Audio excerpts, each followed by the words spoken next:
Well, well. Nicky's finally awake. Good morning, sleepyhead. Of course, it's not really morning anymore, is it? No, it's actually, well, nearly sundown. But that's just, it's semantics, I guess you'd call it. In your fancy city with your big words. Easy now. Nice and quiet for me. No shifting. Yeah? You're gonna stay put for me while I talk, right? You know, it's rude to just try and walk away while someone's talking to you. At least, that's what they say. It's what I heard. Never gone to no fancy etiquette lessons. So, maybe I'm wrong. Now I'm going to let go of these chains. And you're going to stay still. And you're going to let me talk. Right? Good. Very good. To start with, I suppose introductions are in order. It's a pleasure to meet you. My name's Faye. I'm the leader of this little outfit. And you are,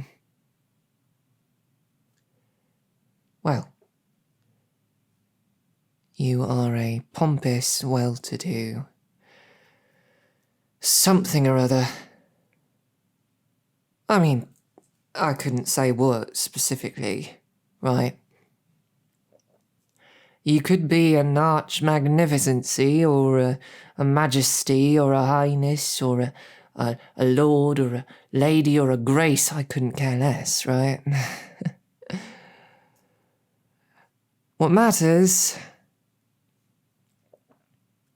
is you're all fancied up, and that means you've got money, and it means there are people in the capital who'd probably be willing to spend some money to see you safe at home, right? Exactly. Now, I'm not going to bother with titles. Like I said, I don't know yours, and I don't care to. So I'm just going to call you Precious, right? Because right now that's what you are. You're precious cargo. Now, things are going to be real simple, right? You're going to stay here a while. We're going to reach out to the fancy pants people in the city. They're going to give us some money. You're going to go home safe. It's that simple. Of course, if they don't pay, well, then your life's going to get a lot less pleasant. In fact, it's probably going to be pretty painful. Or worse. What did I say about squirming against the chains? Alright, you know what? Whatever. Have fun, right? Squirm away. You're not getting out. Not a chance. So tucker yourself out. See if I care. I'm just gonna have a little wander real quick. Oh, don't mind me. I'm not doing nothing, right? I'm ignoring you.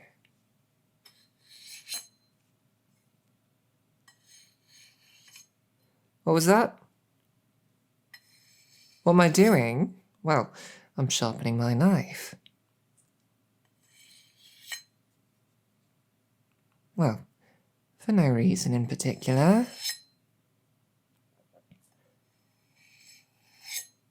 Because you're not going to give me a reason, are you? That's right. You, my loyal royal compatriot, are going to behave yourself. Going to sit pretty until it's done, right? See, that's the thing you don't really get. I don't like hurting people. Never have. Sight of blood makes my stomach turn. But, well, a job's a job, isn't it? And sometimes you just do what you have to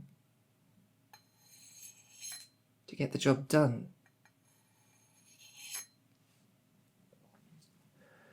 For example, your guards. If they hadn't gotten in our way, they'd still be breathing, wouldn't they? Because it's not like I'd just kill them for the hell of it. I wouldn't do that. But they decided that they had some kind of issue with our kidnapping racket. And so they had to be stopped. Because I couldn't let them stop me. For what it's worth, I really hope you didn't like any of them. Hope you weren't close. Eh?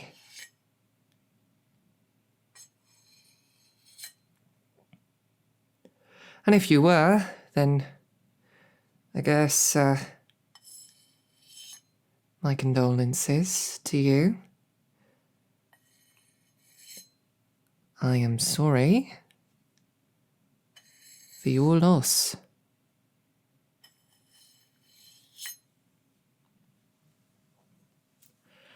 Look at you. You're behaving so nice now. So quiet. Eyes all wide and big. Like bloody saucers.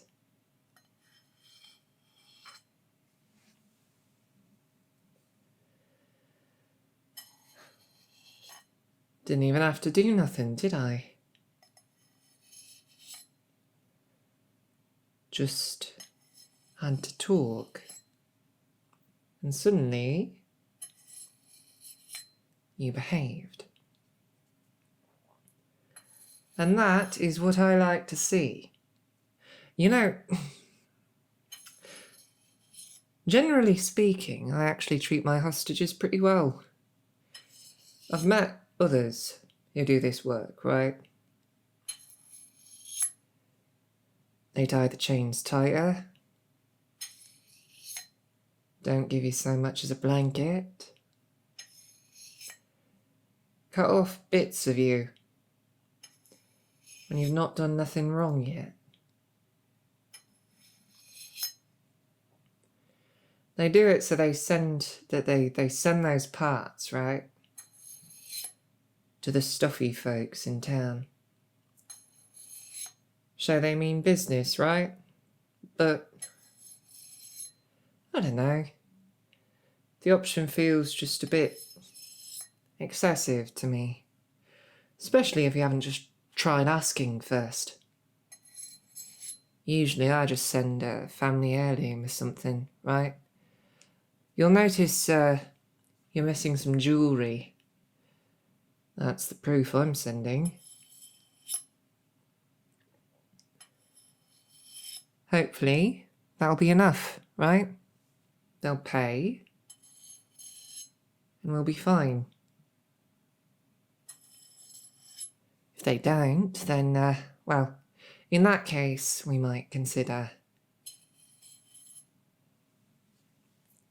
more extreme options, but, well, you and I are both gonna hope that it doesn't come to that, yeah?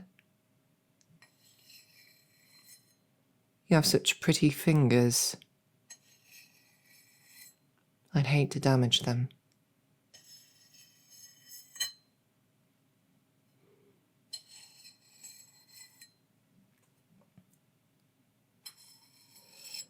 You know, overall, I'd say you're quite the looker. Not like the folks here. Spend your life in the woods, and, well, even if you consider yourself a cultured individual,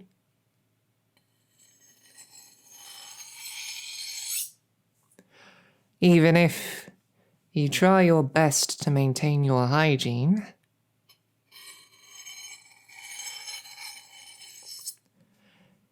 well, most of the time, doesn't really last, does it?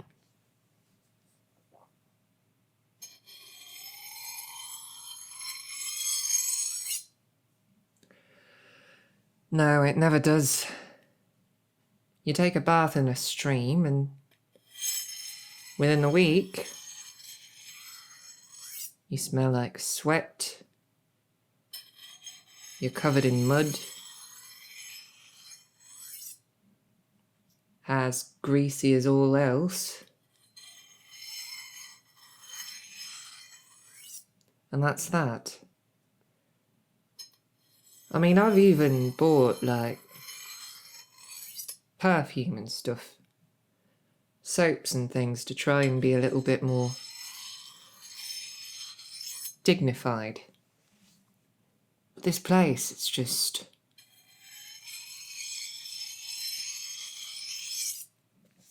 it saps that from you, you know?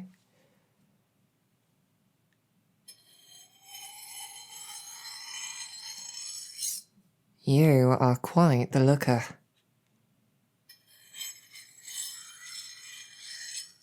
For a while I was half tempted to just keep you, you know?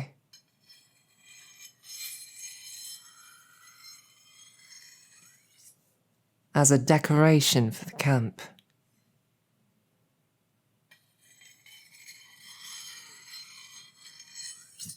A work of fine art, worthy of the capital.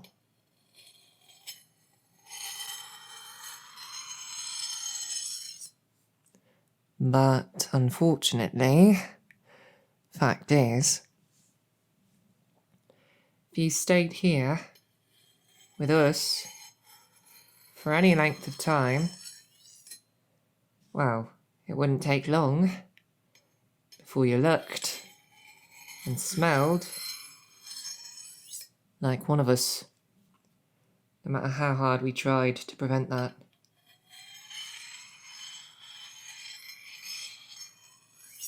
And even if we somehow could, fact is, you'd grow old eventually. You'd die eventually. Beauty, it fades, doesn't it? Whether through age, for someone like you, or for an elf like me, just through exposure. 200 years ago, I was quite the looker, I must say.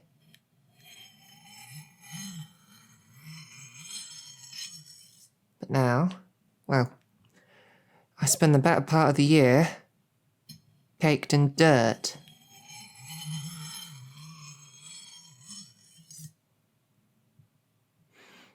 In old stained clothes.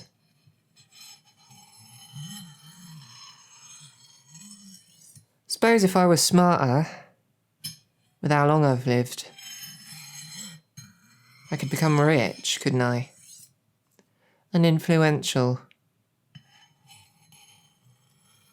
Unfortunately, well, I'm sort of stupid, so... banditry in the woods it is. Of course, given all this time I've been doing it, I'm real good at it.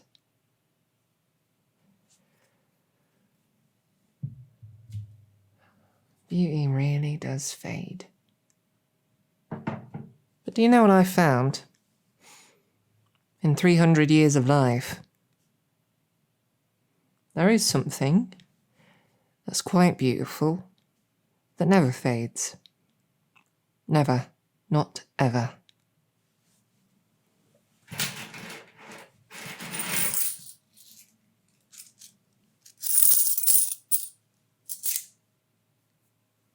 Gold.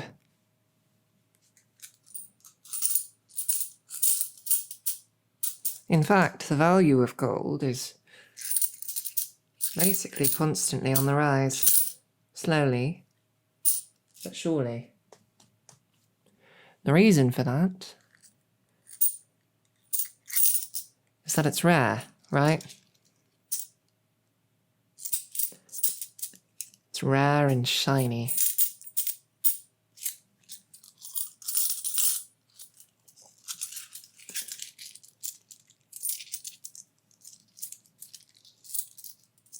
You make yourself a mine. You dig for a while. Take the earth for all it has. And you make a pretty penny, don't you?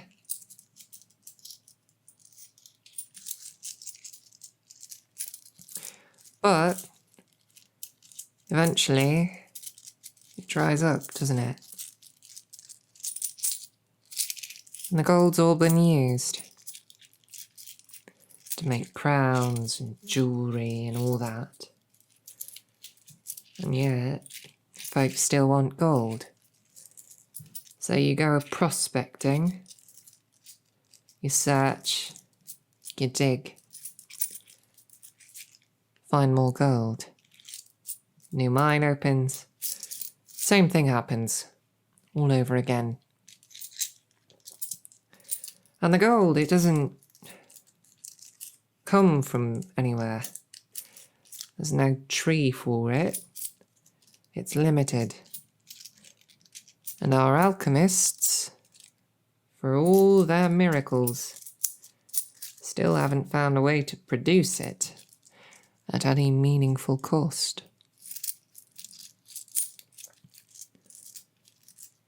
And so that's that. Gold gets progressively rarer, and everyone keeps wanting it, don't they? And so, folks like me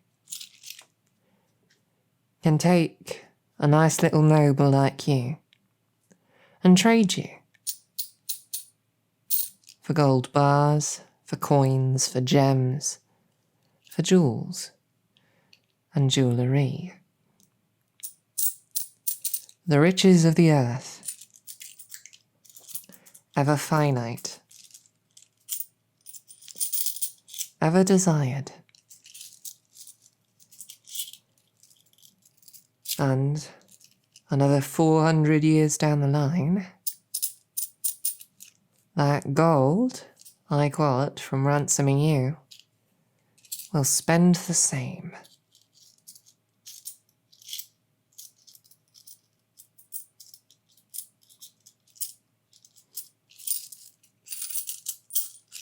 And in the end, that's what it's about. My collective of unlawful individuals, we all have to eat, don't we? And you are our meal ticket. You will keep my boys fed for some time. Who knows? If everything goes well, maybe we can expand after this. Branch out. Franchise.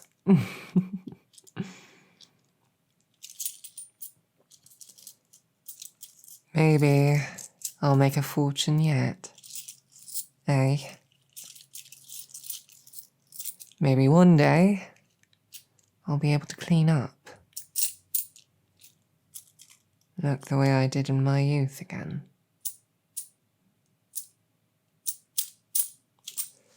We'll see, won't we? In the meantime, you, my wealthy and aristocratic friend, you just need to sit here and look good for me.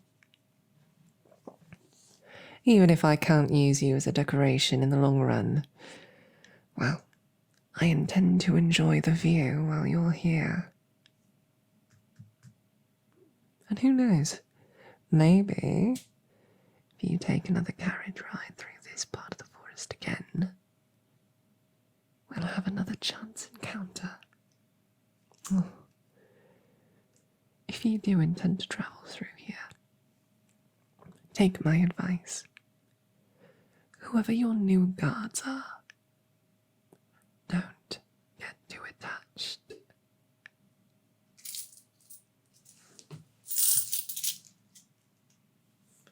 See you around, noble, precious. I'll check on you later.